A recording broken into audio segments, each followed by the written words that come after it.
Good call. Right. I mean, everybody wants Robert Williams today. And I know you had a nice, tweet about Robert Williams and Bill Russell in the same tweet. Yeah, I mean, I wish Bill Russell would teach him the nuances of of how to take full advantage of this great ability. The question arose on Twitter: when's the last time the Celtics had anybody like Robert Williams? And the answer is they've never had anybody, in my experience, quite like Robert Williams. And that you have to go all the way back to Bill Russell, in a sense, and that Bill Russell remains. I know people, don't want to hear from the old farts. They don't want to hear from me. They don't want to hear from anybody. Because they can't. I know it's a hard concept. By the way, we're rambling, but who cares? Yep. I know it's a hard concept for anybody today, anybody under 50, anybody to understand that some people are ahead of their time. Bill Russell was an athlete ahead of his time. He put the block shot into the game of basketball. He did it. One person did it. It started with Bill Russell. That's where they have to understand this, okay? And he did it because he was an extraordinary athlete with incredible timing, something that is unteachable, okay? It's unteachable that his and the things that made him Bill Russell ultimately are unteachable. He was innately smart. You can't make somebody smarter. He was the timing, the instinct, and the psychology.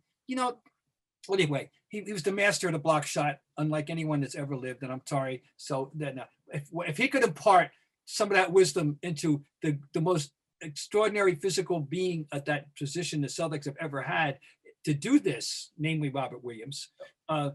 People say about Robert Parrish. Robert Parrish, I don't remember seeing Robert Parrish do an alley-oop dunk ever. Wasn't his game. Now, he could barely get up to dunk it at 7 feet. But what he could do was run that floor. He was an elite level, but he wasn't a great vertical athlete. He was not a great vertical athlete. Run that floor. And anyway, all right. So anyway, but I mean, we know what their assets are. They're tradable assets, or Tatum, Brown, and Smart, and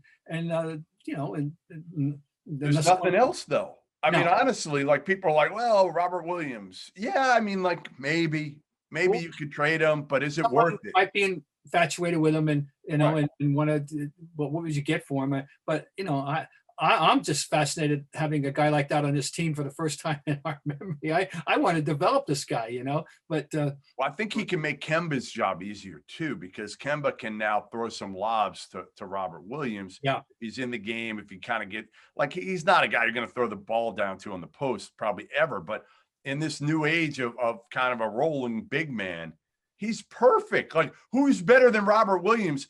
If you can figure that out, like he's better than Clint Capella at that. He's so athletic. He's so physically gifted. To me, it's all about the mental makeup and whether Brad Stevens can trust him. But maybe Brad has just figured out, you know what? Listen, we're not going anywhere with the combo of Tyson and Tristan. They're nice. They both play hard as you know what, but ultimately they're capped out. Right? They're capped out. Neither one can score at all.